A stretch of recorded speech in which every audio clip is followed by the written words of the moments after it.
Hey, what's up, hockey fans? Well, it's all done. The Stanley Cup playoffs are done. Congratulations to the Florida Panthers winning another Stanley Cup back to back. But the question is, what went wrong with the Edmonton Oilers? How did they fail? What happened? We are going to break it down and talk about it coming up.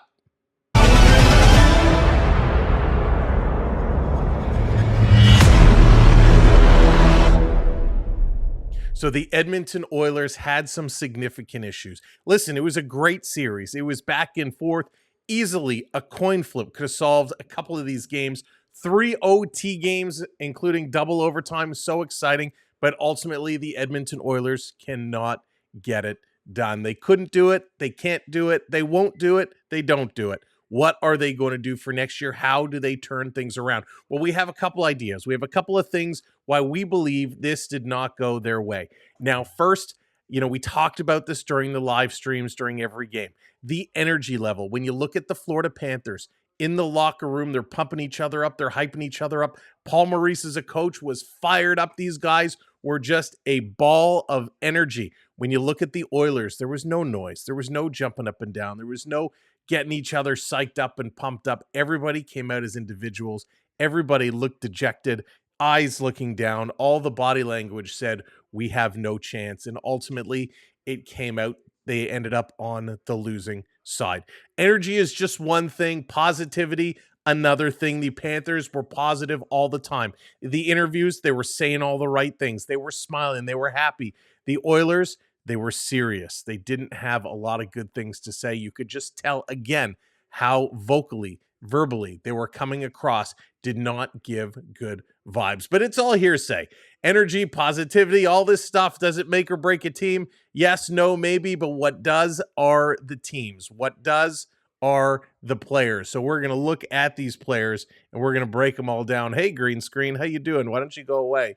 There you go. Brick wall. Brick wall is appropriate because of what went on with this team. Sergei Bobrovsky was an absolute brick wall, so it's appropriate for this stream. How do the Oilers break through? How do they penetrate this brick wall? Well, let's look at the lineup that we had playing. Nugent Hopkins with Connor McDavid. I mean, these guys, these three, Nugie was in there, had some opportunities, moved the puck well. Connor McDavid, arguably the best player in the game today, the things he can do, the points he puts up on the board. Connor McD does it all. And of course, Corey Perry, 40 years old, can still play the game, chippy as can be, punches in some goals when needed. But what was missing here? What was missing was Zach Hyman. Now, is one player going to make all the difference in the world? No, certainly not. But a lot of these games were one-goal games. And when you're involved in one-goal games, and there's an opportunity to punch in a game-winning goal, you need somebody who's going to stand in front of the net. You need somebody who's going to get in there and get those deflections. Those matter. Game 1 was 4-3. Game 2 was 5-4. Game 3 was 5-4. There were 3 opportunities here where the Oilers could have come out on top. They came out on top 2 of the 3 of them. That one, though, that double OT, could Zach Hyman have made a difference there? Absolutely. So, Connor McDavid, did he do Connor McDavid-like things? Kind of, but not really. He put up some big points. He definitely showcased his talents. His speed was on display. His puck handling was great, but you know what? When it came to Barkov and it came to the Florida Panthers, they found ways of shutting him down. They just found ways. He had 33 points in these playoffs, most of them being assists. So Connor McDavid doing good things, but just couldn't be enough. The second line here, Leon Draisaitl, was a disappointment, if you ask me, in my opinion.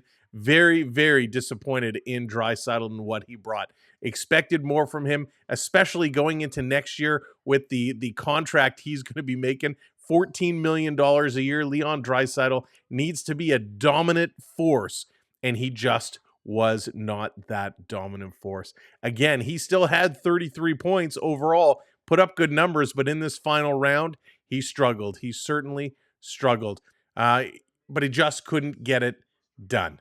Kapanen, he was in and out of the lineup. He had opportunities. They moved him around.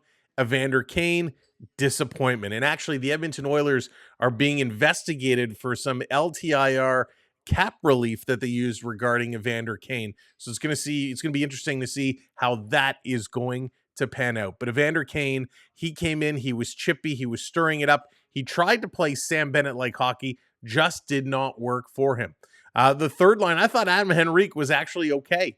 Henrique did a decent job. Skinner came in, again, in and out of the lineup. He came in, he did his role as a third line player, but they were just not productive. Trent Frederick, who the Oilers just re-signed for a couple of years, disappointment. I expected a lot more from him coming over when he joined the Oilers. Did not live up to my expectations. Clearly, though, got enough done to get re-signed. Connor Brown, again, bounced all over the lineup in these playoffs. I thought he played his role. Connor Brown isn't going to score you a ton of goals. He's a fast skater. He can move the puck, and I think he showed just that at times. Janmark, same thing. Janmark is one of those depth guys. He gets in there and mucks it up, does his job. No disappointment with Janmark. And Pekozin, another one who bounced all over the lineup. I really like Pekozin. I think he brings a lot to this team. Again, not a guy you're going to count on for big opportunities, but I like him quite a lot and like what he brings to the table. And at a very affordable price, so just $1 million. He is an RFA. We'll have to see what they do for him. The defense is the big issue. The defense is the big issue for the Edmonton Oilers, and I think this is ultimately what led the team down. Now, in the final couple games, Evan Bouchard, who again, I personally am a huge fan of Evan Bouchard. He is a restricted free agent. I gotta believe the Oils are going to sign him up. He has a huge shot up in the high 90s, slap shot from the point. He can skate. He is a real big utility guy, can play any role. So he made mistakes. Yes, he made mistakes, but he's only 25 years of age. He's just getting into his prime. I think Bouchard is a keeper, and I think he's one of their best defensemen. Matthias Ekholm, I like him as well. 35, he's aging, he's hurting, he's banged up. You saw the Oilers trying to protect him when things got a little nasty out there. Ekholm, I thought for the most part did his role, trying to move guys out of the front of the net. So good job there by Ekholm.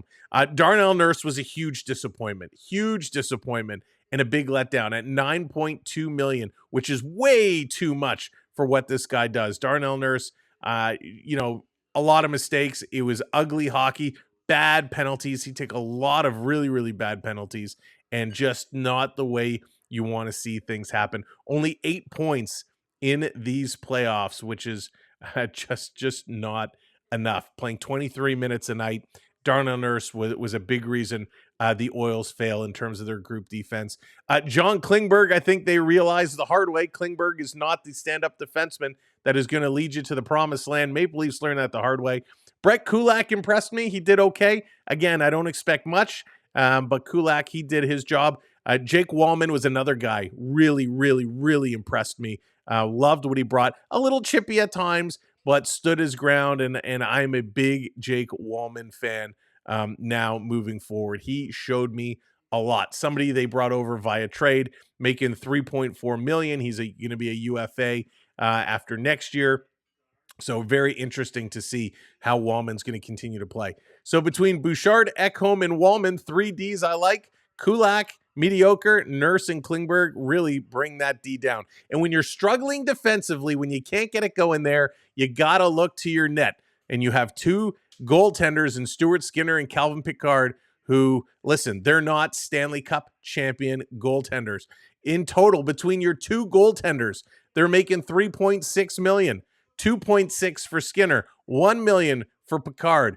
And when you look at a Stanley Cup caliber goaltender like Sergei Bobrovsky, he's making 10 million. You got to pay for a good goaltender, and this has been an issue for the Edmonton Oilers. They were an issue last year. It's an issue this year. It's been an issue in the past. You need a good goaltender to win championships. And while at times Skinner did well, and yes, Pickard was 7-0. When Calvin was in net, the defense played solid in front of him.